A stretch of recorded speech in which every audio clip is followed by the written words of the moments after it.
पुस्तक शिकलो होतोच, पण पॉईंट कोणता होता पुस्तकामधला तो मला पाहायचा. 4.2 ई. अच्छा, 4.2 ई. ठीक आहे.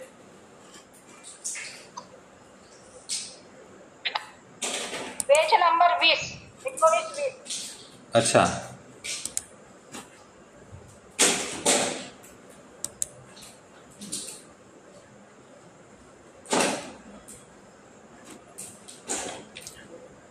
चला मी आता माझी स्क्रीन शेअर करतो.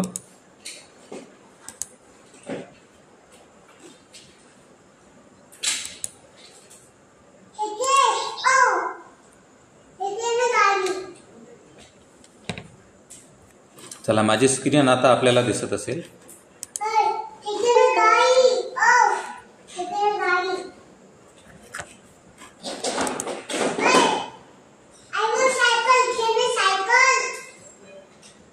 तिला तिकडे घेऊन फक्त रळू नको, दे बोललीच चालते.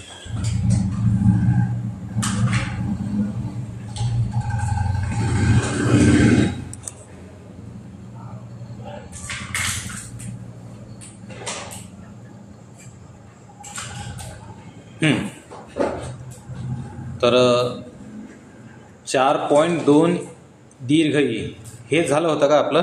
हेच चालू होतं ना? हो, हेच चालू होतं. अच्छा, म्हणजे स्क्रीनवर दिसते ना तुम्हाला माझी स्क्रीन? हा दिसतंय, पण काही फक्त संस्कृत लिहिलेलं आहे. अच्छा,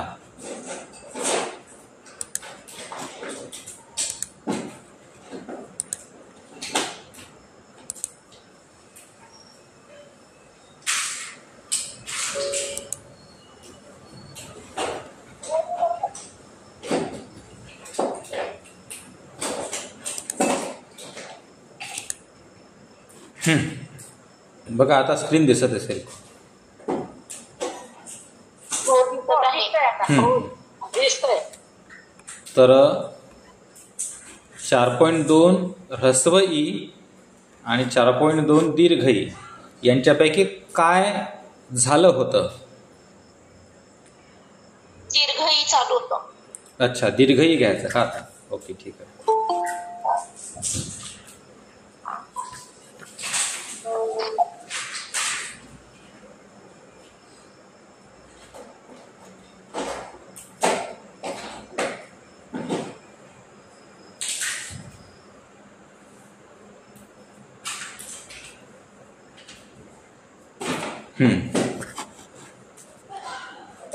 तर इथे आपल्याला एकवचन आणि बहुवचन शिकवलेलं आहे. आता इथं एक गोष्ट आपण लक्षात घ्यायची,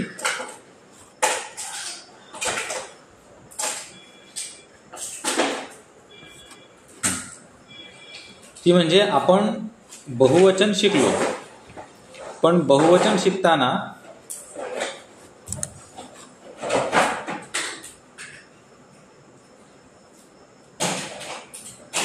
एक मिनिट, हे ऑफिस उघडू द्या.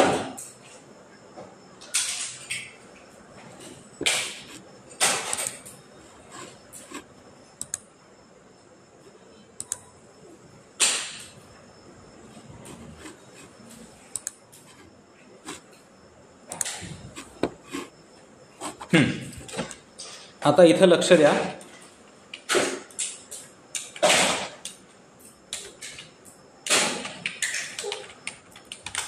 मी जे स्क्रीनवर लिहिलेलं आहे ते तुम्हाला व्यवस्थित दिसते आहे का, की आणखी मोठ्या साईजमध्ये पाहिजे?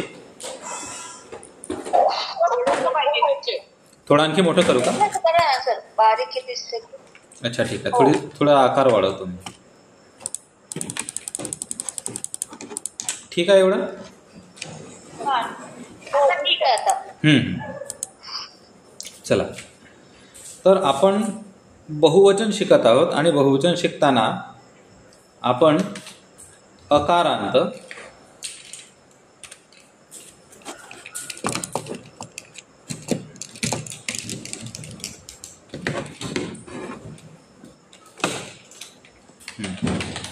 अकारांत शब्द पाहिले. अकारांत पुल्लिंग शब्द.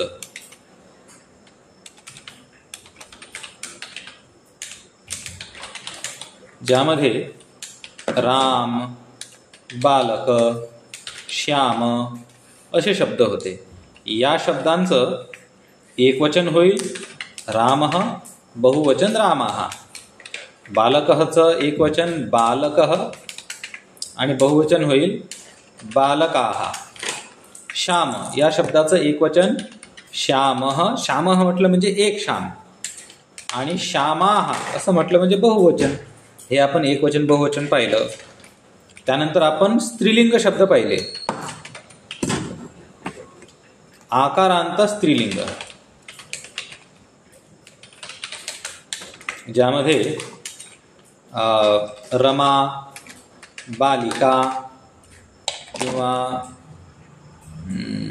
एखादा साधा शब्द पुस्तिका, पुस्तिका हे शब्द झाले.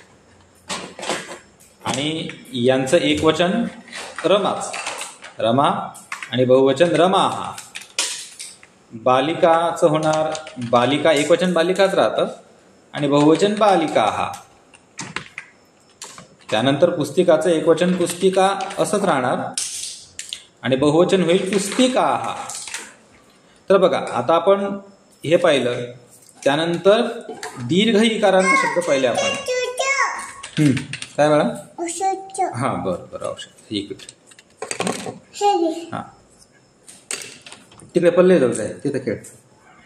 हां दीर्घ इकारांत स्त्रीलिंग शब्द. आता यामध्ये आपण कसे शब्द पाहिले? आपण पाहिले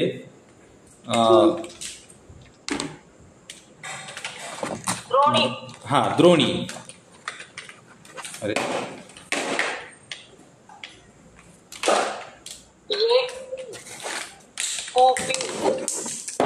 एक मिनिट. काय इले उचल ना तू, त्रास देऊन राहिली ना ते. हा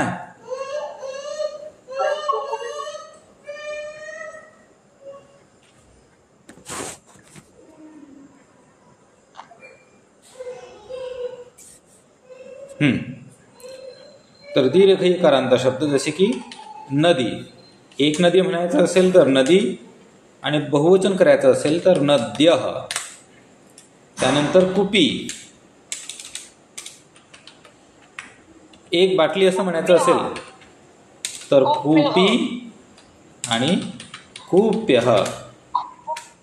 त्यानंतर द्रोणी, द्रोणी म्हणजे बादली, द्रोणी आणि द्रोण्यः. दर्वी, दर्व्यः, बरोबर. आणि आपण शेवटून शब्द पाहिले नपुंसकलिंग शब्द. अकारांत नपुंसकलिंग शब्द, ज्याच्यामध्ये फलम, फल शब्द आहे. एक फळ असं म्हणायचं असेल तर फलम, खूप सारी फळे म्हणायची असेल तर फलानी. त्यानंतर नयन, एक डोळा असं म्हणायचं असेल तर नयनम. अनेक डोळे म्हणायचे असतील, खूप सारे डोळे म्हणायचे असतील तर नयनानी. पुस्तक, आपल्याला एक पुस्तक म्हणायचं असेल तर पुस्तकम, आणि बहुवचन करायचं असेल तर पुस्तकानी. आता हे सगळे जे शब्द आहेत ना, हे सामान्य शब्द होते, नेहमीच्या वापरातले शब्द होते. आता यामध्ये आपण शिकलो, समजून घेतल्या ह्या सगळ्या गोष्टी. पण आजच्या पाठात आपल्याला काय शिकायचं आहे बघा आज. तर या पाठामध्ये मात्र आपल्याला एक नवीन शब्द आहे, भवान हा शब्द आहे. भवान, अहम आणि भवती हे 2-3 शब्द आपल्याला शिकायचे आहेत, हे लक्षात घ्यायचे आहेत. तर यांना आता मी स्पष्टीकरण करतो यांचं. बघा लक्षात घ्या. सगळ्यात आधी भवान आणि भवती या दोन्ही शब्दांचे अर्थ एकच आहेत. दोन्ही शब्दांचा अर्थ इंग्रजीमध्ये होतो यू, हिंदीमध्ये तू, आणि मराठीमध्ये सुद्धा तू किंवा आदराने जर बोलायचं असेल तर आपण, तुम्ही असा यांचा अर्थ होतो. पण दोघांमधील फरक असा की भवान हा शब्द पुल्लिंगी शब्द आहे. म्हणजे तुम्हाला जर एखाद्या पुरुषासोबत बोलायचं असेल तर त्याकरता भवान हा शब्द वापरायचा. भवान म्हणजे तुम्ही, परंतु पुरुषाकरता. आणि महिलेकरता मात्र भवती हा शब्द आहे स्त्रीलिंगामध्ये. हा एक फरक आपण लक्षात घ्यायचा. आता आपण मराठीमध्ये तुम्ही म्हणतो, पण हे काय झालं, हे आदरार्थी बहुवचन झालं. त्याचा अर्थ एकवचनामध्ये तू असाच होतो. आणि यांचं बहुवचन आपल्याला आजच्या पाठात शिकायचं आहे. काय होतं बहुवचन बघा, यांचं बहुवचन यांच्याच खाली. भवान म्हणजे तू, यू, एकवचन. आणि याचं बहुवचन होतं भवन्तः.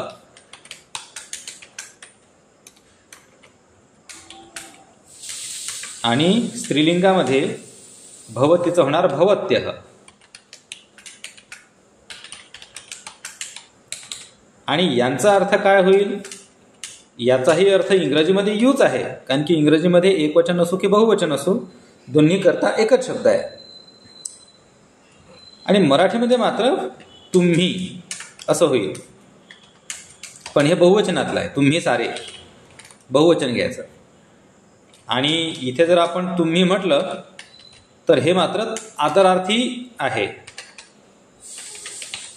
अर्थात एकटा जरी असेल तर आपण आदर देण्याकरता तुम्ही असंच म्हणतो. तर ही एवढी एक गोष्ट लक्षात घ्यायची. आता हे 4 शब्द आपण नवीन शिकलो आज. कोणकोणते?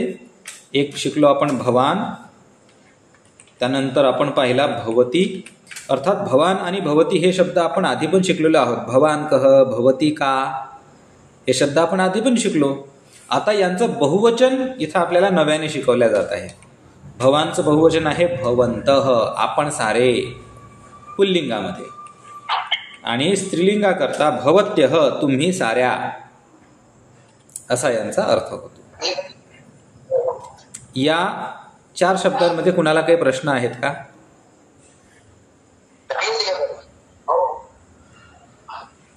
बोला. नपुंसकलिंगी नाही का? हा, आता यामध्ये नपुंसक लिंग शब्द सुद्धा व्याकरणदृष्ट्या आहेत. भवत आणि भवंती असे शब्द आहेत, परंतु व्यवहारामध्ये वापरण्यात त्यांचा उपयोग होत नाही. कारण की आपण ज्या कोणाशी बोलणार, एक तर तो पुरुष असेल किंवा महिला असेल. त्यामुळे नपुंसक लिंग शब्दांचा, हा बोला.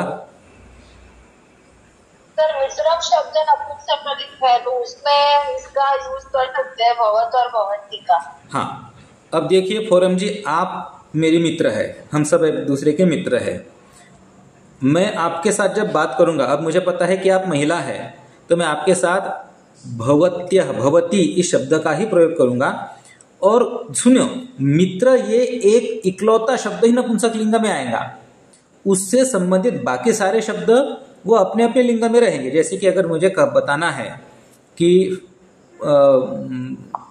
अब मैं आपका नाम नहीं लूंगा क्योंकि ये पर्सनल बात हो जाएंगी. किसी भी, जैसे कि रमा, रमा मम मित्रम अस्ति. तो इस वाक्य में मैंने बस मित्रम ये इकलौता शब्द ही नपुंसक लिंग में लिया है, बाकी रमा शब्द स्त्रीलिंग में ही है. तो इस तरह से अगर आपको किसी नपुंसक लिंग शब्द से, जैसे कि पत्नी, पत्नी के लिए कलत्र शब्द है, वो कलत्र शब्द नपुंसक है, तो मुझे अगर मेरी पत्नी से बात करना है तो मैं उसको इस तरह से बात करूंगा. मैं लिख कर ही देता हूं तो आपको अच्छे से समझ में आ जाएगा. भवती मम कलत्रम अस्ति, ऐसा वाक्य हुआ. मित्र के बारे में अब मान लीजिए मुझे आप ही से बात कर रहा हूं, मैं फोरम शाह से बात कर रहा हूं, तो मैं आपके लिए इस तरह से बोलूंगा भवती मम मित्रम अस्ति. अब इसमें क्या हुआ कि मित्र ये इकलौता शब्द ही नपुंसक लिंग में गया, बाकी सारे शब्द अपने अपने लिंग के हिसाब से चलेंगे. तो फोरम जी, क्या आपकी शंका दूर हुई? हाँ, मतलब अगर मित्र है तो वो फीमेल या मेल, उस हिसाब से उसका जो मतलब भगवान यूज कर दे या भगवती यूज कर दे वैसे आएगा, ना ही वो नपुंसक लिंग के हिसाब से जाएगा, क्योंकि वो भी उसमें भी क्लासिफिकेशन है, वो भी एक मेल और फीमेल है. हाँ, बिल्कुल सही, बिल्कुल सही. चलो, अब क्या किसी को इन चारों शब्दों के विषय में और कोई प्रश्न है? अगर है तो पूछ सकते हैं बेझिझक।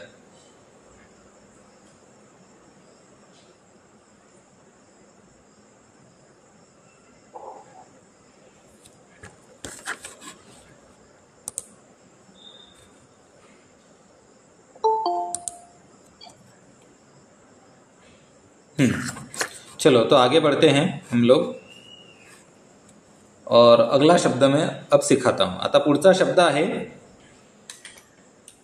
आपल्या पुस्तकामध्येच आहे, एकदा पाहू द्या मला. हां, अहम आणि वयम. ठीक ठीक. पुढचा शब्द आहे अहम, आणि याचं बहुवचन होतं वयम.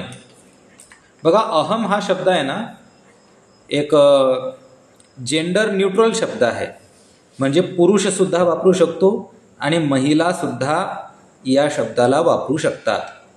म्हणजे एखादी महिलासुद्धा अहम म्हणेल किंवा पुरुषसुद्धा अहम म्हणू शकतो. आता यांचा अर्थ आहे, अहम म्हणजे मी, हिंदी में हम,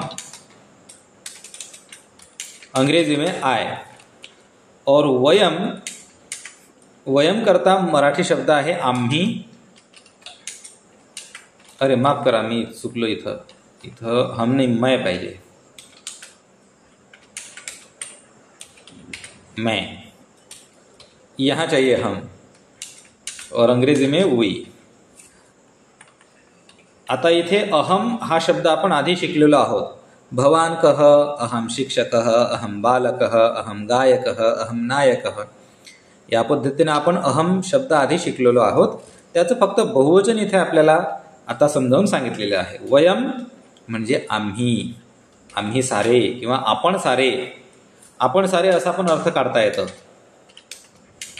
बघा, मराठी भाषेमध्ये आहे ना एक मासिक आहे, लहान मुलांचं मासिक आहे, खूप छान मासिक आहे, वयम. त्या मासिकाचं नाव आहे वयम, आपण सारे. वयम आणि खाली टॅगलाईनमध्ये आपण सारे असं लिहून येतं. त्यामध्ये आपल्यापैकी कुणी जर वाचलं असेल तर फार छान मासिक आहे ते, मुलांकरता प्रसिद्ध होतं.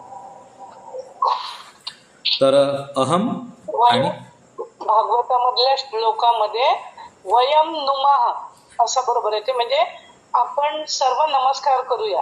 गोविंदाय वयम नुमः असा श्लोक आहे तो. हा, बरोबर. तर बरेचदा ठिकाणी आहे हा शब्द.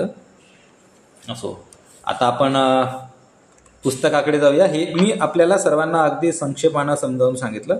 आता आपण आपल्या पुस्तकाकडे वळूया.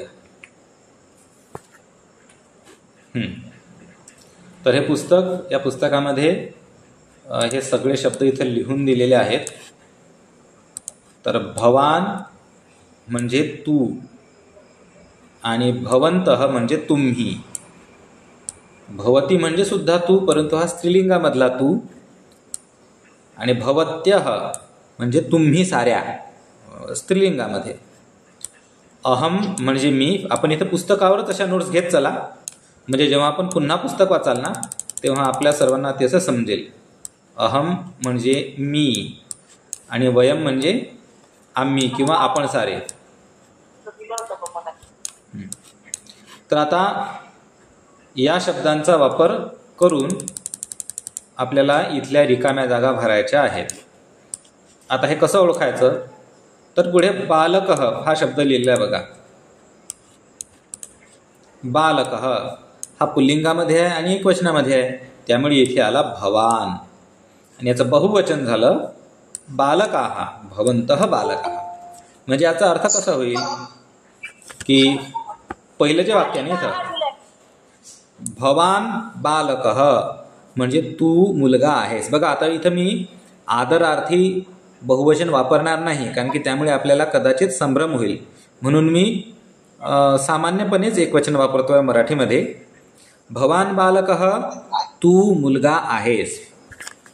आणि भवन्तः बालकाः, तुम्ही मुले आहात, असा त्याचा अर्थ होईल. आता स्त्रीलिंगामध्ये काय, तर बघा इथे बालिका हा शब्द आहे, स्त्रीलिंग आहे आणि एकवचन आहे. हां, त्यामुळे इथे येईल भवती, भवती बालिका हा शब्द इथे येईल. आणि बहुवचनामध्ये बालिका, हा खूप साऱ्या बालिका, तर इथे येणार भवत्यः बालिका. अर्थ काय होईल, भवती बालिका इथला जो शब्द येईल भवती बालिका त्याचा अर्थ आहे तू मुलगी आहेस, आणि भवत्यः बालिकाः म्हणजे तुम्ही मुली आहात असा त्याचा अर्थ झाला. आता पुढचा जो प्रश्न आहे ना, इथे तुम्ही सांगा काय येईल. युवकः. भवान युवकः. हां बरोबर, सर्वांनी बरोबर उत्तर दिलेलं आहे. भवान युवकः. भवान युवकःचा अर्थ होईल तू. बघा, तुम्हा सर्वांना एक विनंती आहे की पुढे जाण्याची घाई करू नका, पुढच्या प्रश्नाचं उत्तर देण्याची घाई करू नका. आपल्या मीटिंगमध्ये जवळपास 17 पार्टिसिपेंट सध्या मला दिसत आहेत. तर बरेच विद्यार्थी असे असतात की ज्यांना विषय समजत नाही, आणि समजत नाही त्यामुळे ते शांत राहतात, बोलत नाहीत. तर मी काही गोष्टी ज्या फार डिटेलमध्ये समजावून सांगतो, तर जे बुद्धिमान विद्यार्थी असतात, पुढारलेले विद्यार्थी असतात, त्यांना कदाचित ते रटाळ वाटू शकतं की सर वारंवार रिपीट करत आहेत. परंतु काही विद्यार्थ्यांकरता ते फार महत्त्वाचं राहते, त्यांना एकदा सांगून समजत नाही. त्यामुळे पुढचा प्रश्न विचारल्याशिवाय कृपया पुढच्या प्रश्नाचं उत्तर देऊ नका. कारण की आता मी सध्या हा युवक जो आहे ना, भवान युवकः, यालाच एक्सप्लेन करत होतो. तर हे एक्सप्लेन करत असतानाच काही विद्यार्थ्यांनी पुढच्या प्रश्नाचं उत्तर दिलं. खूप चांगली गोष्ट आहे, आपला उत्साह आहे, तो उत्साह असू द्या.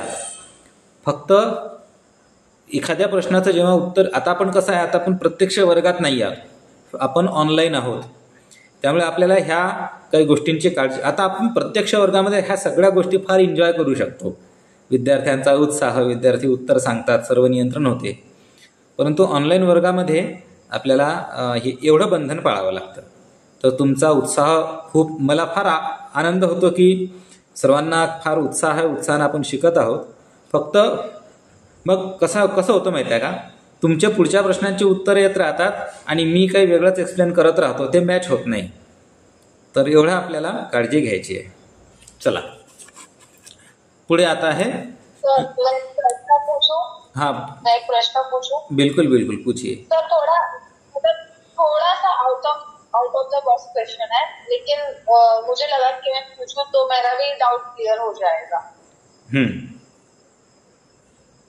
हम लोग, आपने बोला कि भवती और भवतीय बालिका मतलब तू और तू सब होता है, मतलब हिंदी में.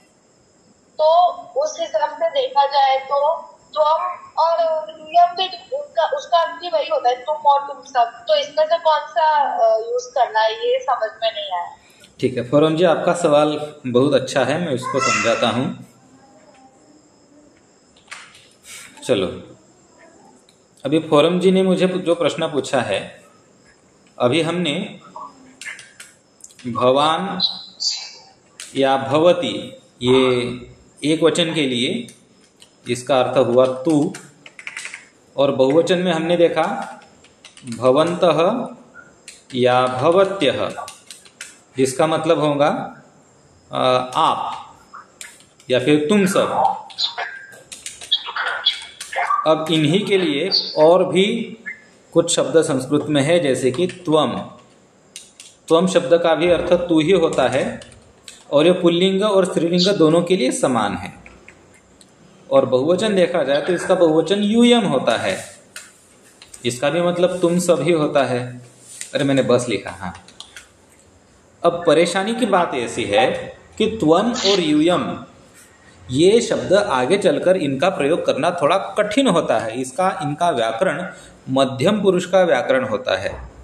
तो इसलिए जब हम आगे बढ़ेंगे तो इनका प्रयोग करना गलत नहीं है. सुनिए मेरी बात, त्वम और यूयम का प्रयोग करना गलत नहीं है, इसमें कोई बुराई नहीं है, परंतु ये कठिन है.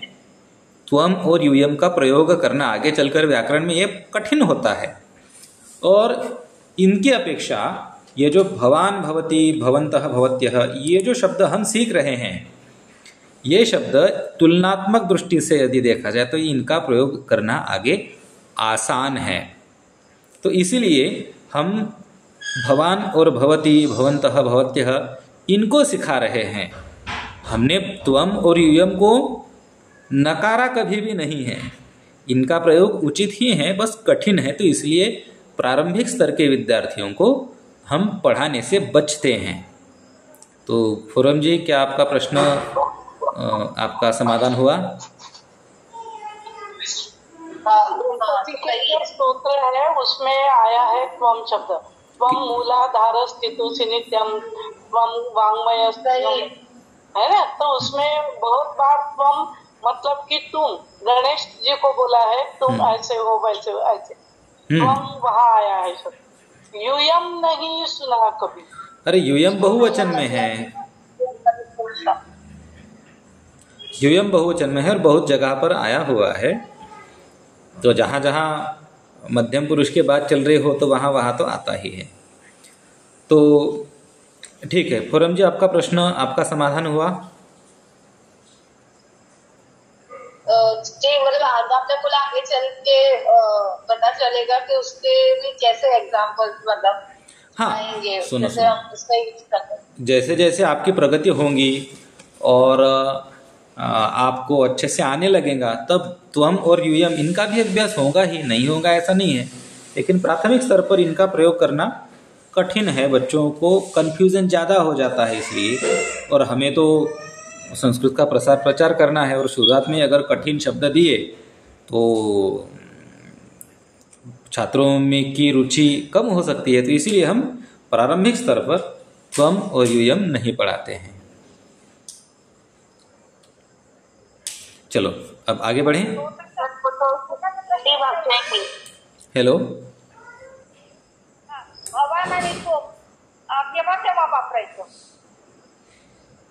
पुन्हा एकदा बोला कुलदीपिका जी।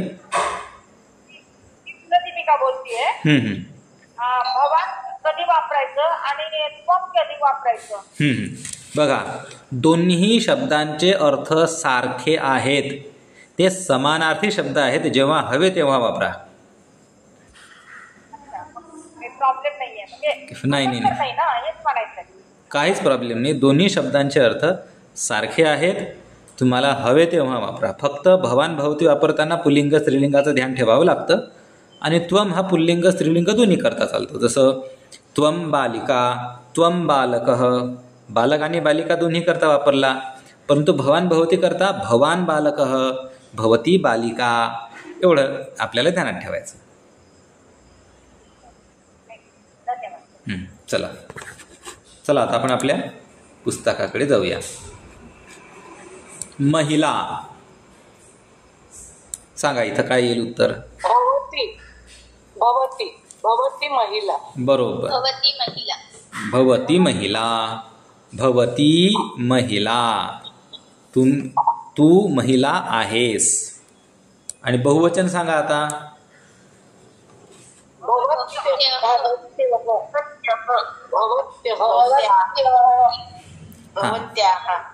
नाही, भवत्याः नाही, भवत्यः। हां, भवत बघा, पूर्ण वाक्यामध्ये बोला। ज्यांनी ज्यांनी उत्तर दिले ना, पूर्ण वाक्यामध्ये उत्तर सांगा। भवत्यः महिलाः।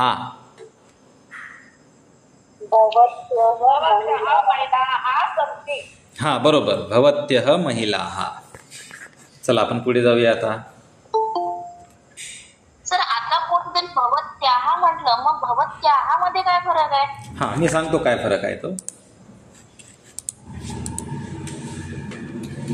बघा, हा जो विसर्ग आहे ना, समजा रामः, आता हा शब्द आहे, तर रामः या शब्दाचा उच्चारण करत असताना दक्षिण भारतीय लोक याचा उच्चारण करताना रामहा असं करतात। रामहा, श्यामहा, मधुकरहा असा ते उच्चार करतात, आणि उत्तर भारतीय लोक याचा उच्चारण जे आहे ते रामः असं करतात, एवढा करतात।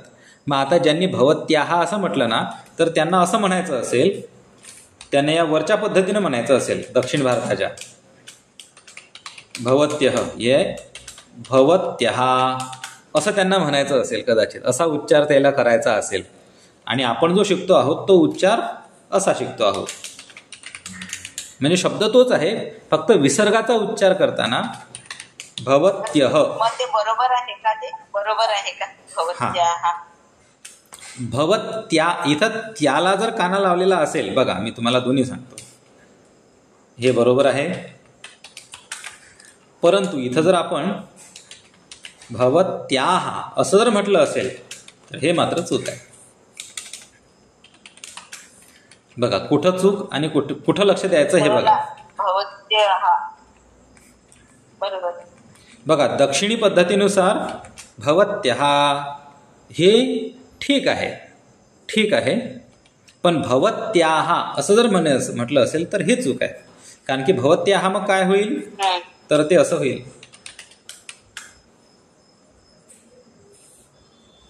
आपल्याला ते नको. सर हा भवत्या म्हणत होती मी, या नाही नाही नाही नाही, याचा अर्थ भवत्याः याचा अर्थ होतो तुझे.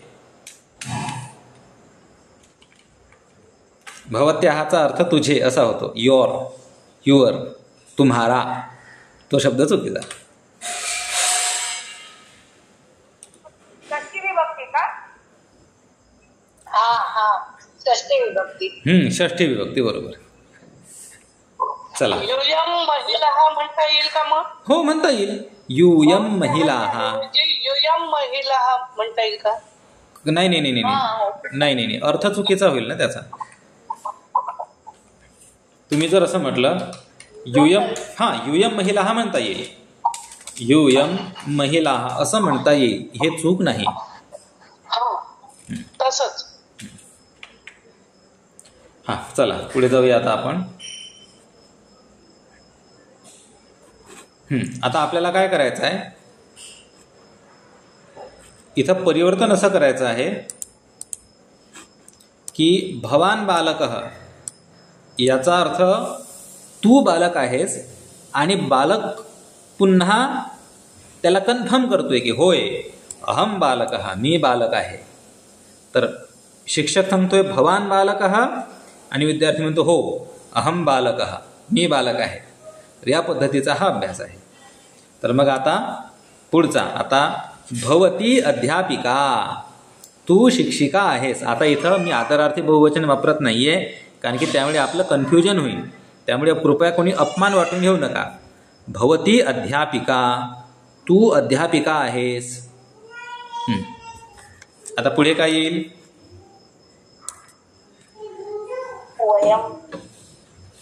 नाही आपल्याला वचन परिवर्तन नाही करायचं आहे, प्रयोग बदलायचा आहे फक्त. अहम अध्यापिका, बरोबर, अहम अध्यापिका, बरोबर बरोबर. आता पुढच्या दोन प्रश्नांमध्ये वचन बदललेलं आहे, इथं बहुवचन आहे. भवन्तः शिक्षकाः, तुम्ही सारे शिक्षक आहात. आता तुम्हाला उत्तर द्यायचं आहे आम्ही शिक्षक आहोत असं तुम्हाला म्हणायचं आहे. तर त्याकरता वयम शिक्षकाः असं झालं. आता पुन्हा पुढचा प्रश्न, भवत्यः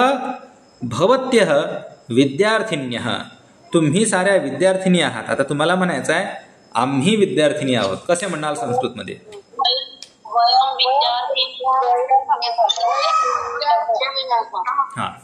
वयम विद्यार्थिन्यः, बरोबर बरोबर. चला हा पण अभ्यास आपला पूर्ण झाला. सर एक प्रश्न है, पूछिए.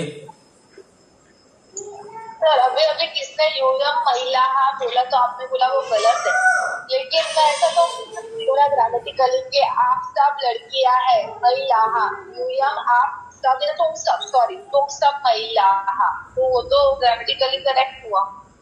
सुनो, पहले मैंने हड़बड़ी में बोल दिया था कि ये गलत है क्योंकि मैंने उसको वयम सुना था. अच्छा. लेकिन बाद में मैंने उसको सुनो बाद में मैंने स्क्रीन पर लिखा और लिखकर बताया कि ये सही है.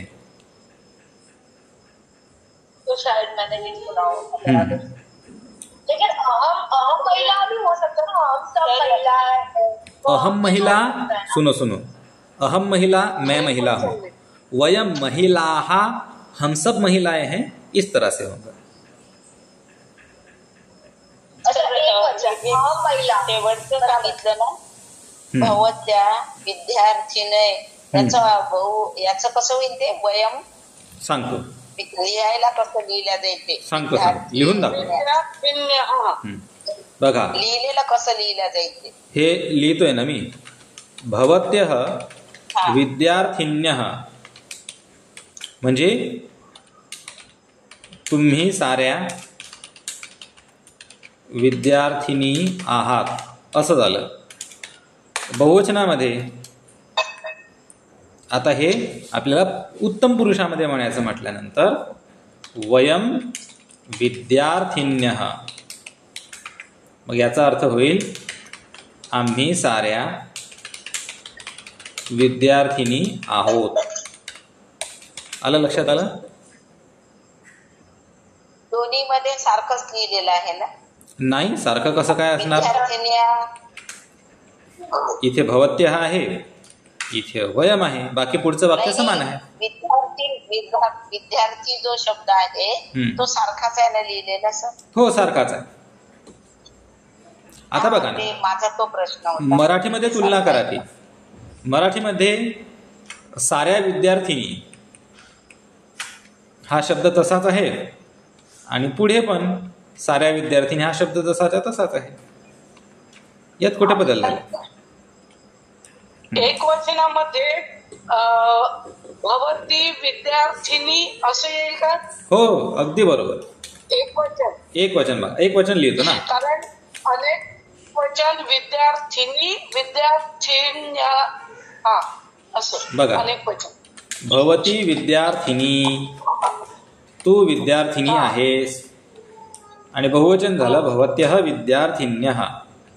तसंच इथं पण तसंच होईल. अहम विद्यार्थिनी, मी विद्यार्थिनी आहे, आणि इथे वयम विद्यार्थिन्यः असं झालं. फक्त एक लक्षात ठेवा, संस्कृतमध्ये बोलताना अनेक वचन म्हणायचं नाही, इथं बहुवचन म्हणायचं. का बरं? कारण की अनेक म्हटलं म्हणजे जे एक नाही ते अनेक. मग आता जे एक नाही ते त्यामध्ये द्विवचन पण येतं, बहुवचन पण येतं, आणि द्विवचनाचं व्याकरण थोडं वेगळं आहे. त्यामुळे फक्त एवढी काळजी घ्या, संस्कृतमध्ये बोलताना बहुवचन म्हणायचं, अनेक वचन म्हणायचं नाही. ठीक?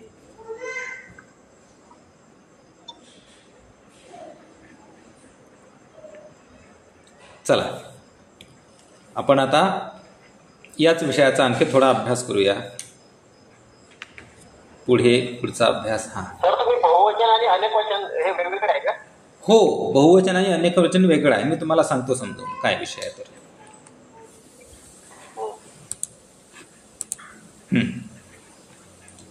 बघा, अनेक, अनेक म्हणजे काय?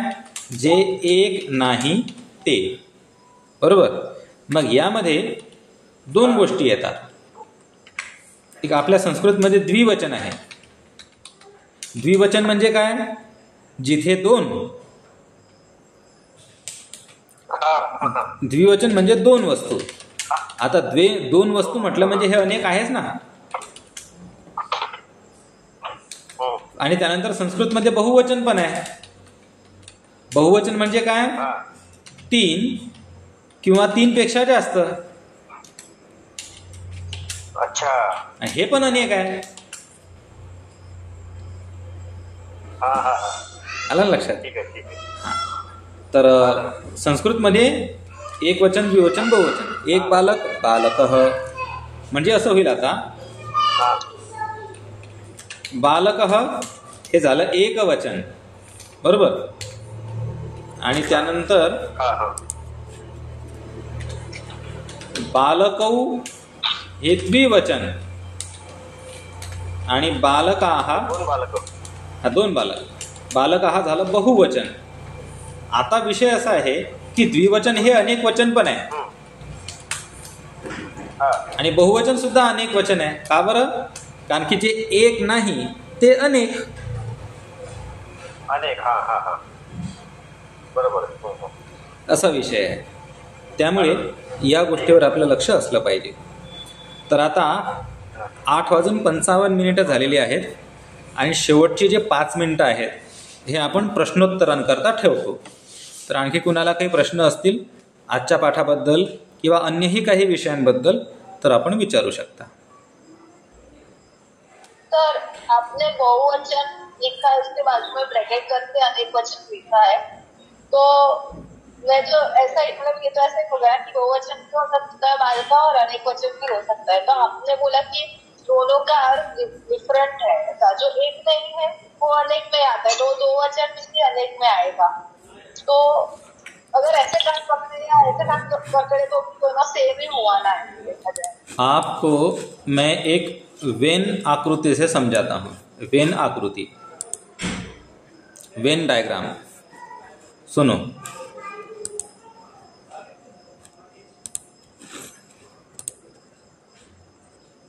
कोई ऐसा खाली पेज चाहिए मुझे.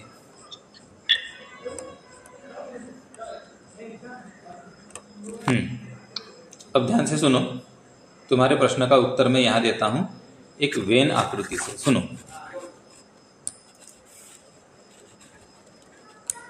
ये जो है ना, ये अनेक वचन का दायरा है और अनेक वचन के अंदर ही हमारा ये द्विवचन और बहुवचन समाविष्ट है. यह है द्विवचन और यह है बहुवचन, 3 या फिर 3+. ये बात है. क्या इस वेन आकृति से तुम्हें समझ में आया कुछ? जी, मतलब अनेक वचन में दो वचन भी आ सकता है, 3 से ज्यादा 4 या 5 भी आ सकता है. बिल्कुल, यही तो बात मैं समझाना चाहता था. वचन नहीं आया. हाँ ओके. हाँ, एक वचन नहीं आएगा. एक वचन अलग चीज है. ये रहा हमारा एक वचन, ये देखो यहाँ पर, ये है एक वचन.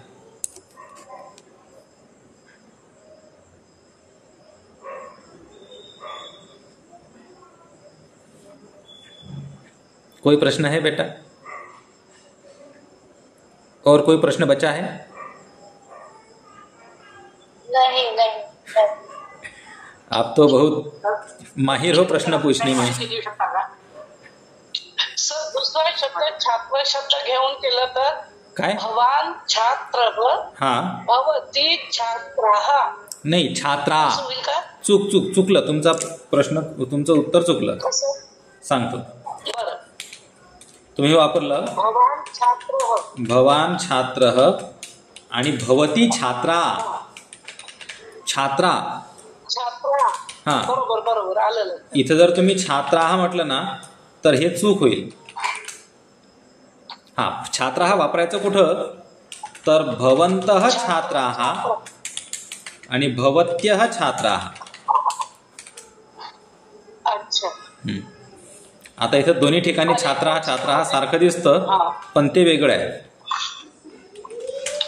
अनेक वचनामध्ये छात्र हा आलाय आणि एक वचनामध्ये नुसतं छात्रा. हा, समजलं. चल, आणखी प्रश्न कोणाला काही? सर मला एक प्रश्न होता फक्त. बोला. हॅलो. सर परीक्षेबद्दल काही सांगू शकता का माहिती आपण केव्हा असते? परीक्षा ही सामान्यतः ऑगस्ट महिन्याच्या शेवटच्या आठवड्यामध्ये होईल.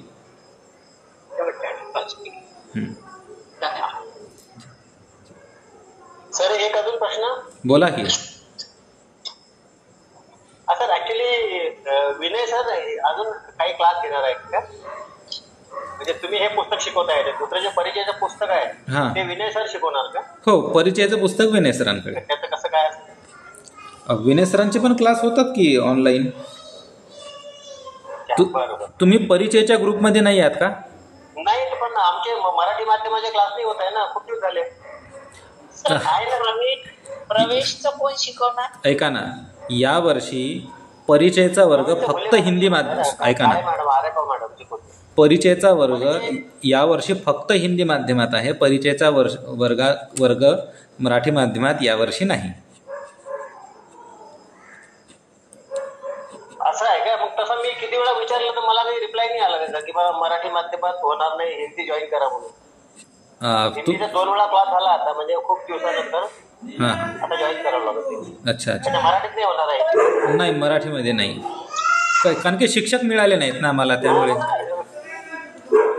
अच्छा, 3-4 वेळा मी मेसेज टाकला की मराठीचा वर्ग कधी होणार, तर त्याचा रिप्लायच नाही आला. तुम्ही ग्रुपमध्ये टाकला होता का? हिंदी जॉईन केलं असतं. ऐका ना, ग्रुपमध्ये टाकला का तुम्ही? हा, ग्रुपमध्ये टाकला सर. अच्छा. परिचयचा जो ग्रुप आहे ना, त्या ग्रुपमध्ये मेसेज टाकला की इंग्लिशमध्ये पण टाकला आणि इंग्लिश मराठी करून पण टाकला. त्या ग्रुपमध्ये, त्या ग्रुपचा जो DP आहे तो पूर्ण केशरी रंगाचा आहे की रंगीत वगैरे आहे? 1 मिनिट सर सांगतो. ते काय माहित आहे का, कारण की त्याचा DP आहे केशरी रंगाचा, पूर्ण केशरी रंगाचा. हा, म्हणजे त्याच्यावर हे लिहिलेलं आहे ना, ऑगस्ट 2025. त्याच्यात माझं हा परिचय पत्रद्वारा संस्कृतम ऑगस्ट 2025. हां, ठीक आहे. तुम्ही योग्य ग्रुपमध्ये आहात आणि कदाचित विनय सरांचं लक्ष राहिलेलं नसेल तुमच्या मेसेजकडे, त्यामुळे त्यांनी काही दिलं नसेल रिप्लाय. पण तुम्ही विनय सरांच्याच कॉन्टॅक्टमध्ये राहा. आणि हिंदीच्या क्लासचे 2 वेळा लिंक आल्या आता मागच्या आठवड्यात. तर मला हिंदी असल्यामुळे मी अटेंड नाही केलं. मला वाटलं मराठी होईल, पण तुम्ही सांगताय की मराठी होणार नाही, तर मला हिंदी जॉईन करावं लागेल. हो, हिंदी जॉईन करा. कारण की कसं आहे, जसे शिक्षक मिळाले त्यानुसार योजना केलेली आहे. हाँ, बताइए. सर, एग्जाम की डेट पॉसिबल नहीं हो सकती क्या? मतलब सितंबर में, ऐसे 2 वीक में या 1 वीक में कुछ प्रिपरेशन नहीं हुआ इसके लिए? तो फिर आप एक काम कर सकती है, सुनिए ना मेरी बात, सभी छात्रों के लिए यही सूचना काम आएंगी. आप जैसे भी हो परीक्षा दे दीजिए, सुनिए, ठीक है. और अगर आपको मनचाहे अंक नहीं मिले या फिर आप फेल हो गए हो, तो अगले आने वाले सत्र में, यानी अगले फरवरी के सत्र में आप निःशुल्क एडमिशन ले सकते हैं. आपको फिर से पंजीयन, फिर से फीस भरने की कोई ज़रूरत नहीं है. तो आप अटेम्प्ट कीजिए, आए अच्छे मार्क्स तो आए, नहीं आए तो अगले सेशन में वैसे भी आपको फ्री में एडमिशन मिल ही रही है. क्योंकि हम लोग जो 300 रुपये लेते हैं ना, वो पुस्तक के 300 रुपये लेते हैं. और पुस्तक तो आपके पास एग्जाम की फीस नहीं रहेगी क्या? रहेगी एग्जाम? नहीं, एग्ज़ाम की कोई फ़ी नहीं है, एग्ज़ाम की नहीं है. ये जो फ़ी है वो सिर्फ पुस्तक की फ़ी है. तो पुस्तक आपको मिल गई है तो बाकी चीज़ तो हमारी हो ही गई है. तो बस आप जब तक आपके पास पुस्तक है आप परीक्षा देते रहिए. पुस्तक पाठ झाला फक्त आता. अरे वा. प्रवेश पण तसंच आहे का? प्रवेशचा फक्त मराठी माध्यमाचा वर्ग आहे, आर्यप्रभाताई घेत आहेत. चला, प्रवेशची जी परीक्षा आहे ती आता ऑगस्ट मध्येच होईल ना? ऑगस्टच्या शेवटच्या आठवड्यामध्ये. तर ती रिटर्न होणार आहे की ऑब्जेक्टिव्ह राहील? रिटर्न होणार, पण ऑनलाईन होणार गुगल मीटवर. ऑनलाईन होईल तर आम्ही रिटर्न कशी द्यायची? ती म्हणजे टायपिंग करावं लागेल का आम्हाला? तुम्हाला पेपर दिला जाईल, तर पेपर तुम्ही हाताने कागदावर लिहायचा, त्याचा फोटो काढून पाठवायचा. सर, एग्जाम के लिए कोई फॉर्म भरना पड़ता है, एग्जाम फॉर्म या कुछ ऐसा? हाँ, एग्ज़ाम फॉर्म आएगा और उसके बारे में 8-15 दिन में जानकारी देंगे. ग्रुप पर सूचना आएंगी.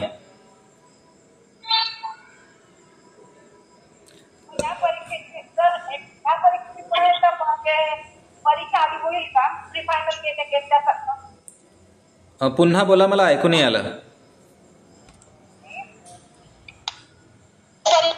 परीक्षा आहे ना, तर त्याच्या अगोदर एखादी प्री फायनल घेतल्यासारखी आमच्याकडून घेणार का? नाही, आयडिया तर येईल ना. तुम्हाला फक्त पेपर पॅटर्न, एक सॅम्पल क्वेश्चन पेपर दिला जाईल, पण तो त्याचा तुम्ही स्वतः अभ्यास करायचा आणि डायरेक्ट परीक्षा होईल. तसं प्री वगैरे काही नाही. चला, आता 1 मिनट सुनिए 9 बज चुके हैं. तो अभी हम एक बार शांति मंत्र ले लेते हैं और उनके बाद जिनके प्रश्न है उनके लिए मैं रुकूंगा कुछ देर, लेकिन अभी हमें समापन करना है शांति मंत्र से.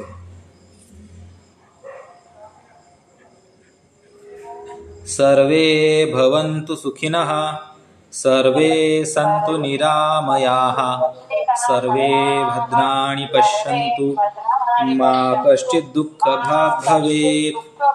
ओम शांति शांति शांति. हाँ, अब बताइए। हिंदी मीडियम में एग्जाम होने वाला है हिंदी लैंग्वेज में, ऐसे मराठी या गुजराती ऐसे ही रहे। यदि आपको मराठी में समस्या है तो हम आपके लिए हिंदी में प्रश्न पत्र बनाकर आपको दे देंगे। ठीक है। बोला विष्णू जी, बोला। साहेब, परिचयचा एकच पाठ झालेला आहे शिकवणं, फक्त विनय सरांनी एक पाठ शिकवला फक्त आतापर्यंत, दुसरा चालू झाला सध्या। अच्छा, तर मी आता विनय सरांशी बोलून, सिलेबस शिकवणं झाला नाही जास्त तो। विनय सरांशी बोलून मी त्यांना फीडबॅक घेतो त्यांचा, आणि कदाचित आता एका महिन्यात एवढा फास्ट सिलेबस तर होणार नाही, त्यामुळे त्यांना मी रोज किंवा आठवड्यातून जास्तीत जास्त वेळ पाठ घेण्याबद्दल सूचना करतो। हो हो हो सर एक विचारायचं आहे। बोला की। सर प्रवेशची जी एक्झाम होणार आहे ती आपण परत देऊ शकतो का? तुम्ही कितीही वेळा देऊ शकता, परत देऊ शकता। म्हणजे ही जी जर तिला कमी मार्क्स मिळाले, जसं की तुम्ही आधी सांगितलं, कमी मार्क्स मिळाले तरी तुम्ही देऊ शकता आणि फेल झाले तरी देऊ शकता। कमी मार्क्स मिळाले तरी देऊ शकता, फेल झाले तरी देऊ शकता, वारंवार देऊ शकता, काही हरकत नाही।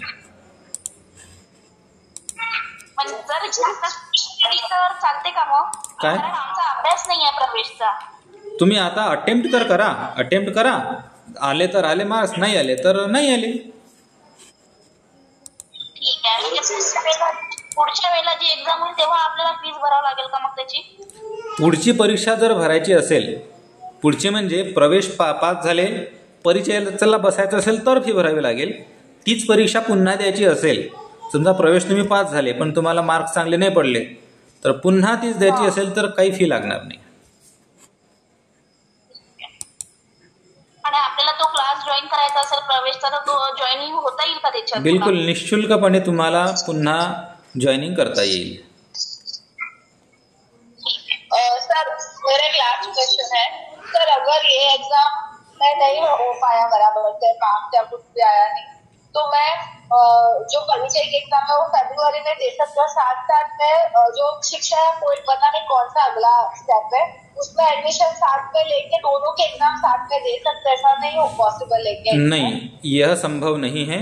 आप एक बार में सिर्फ एक परीक्षा दे सकती है।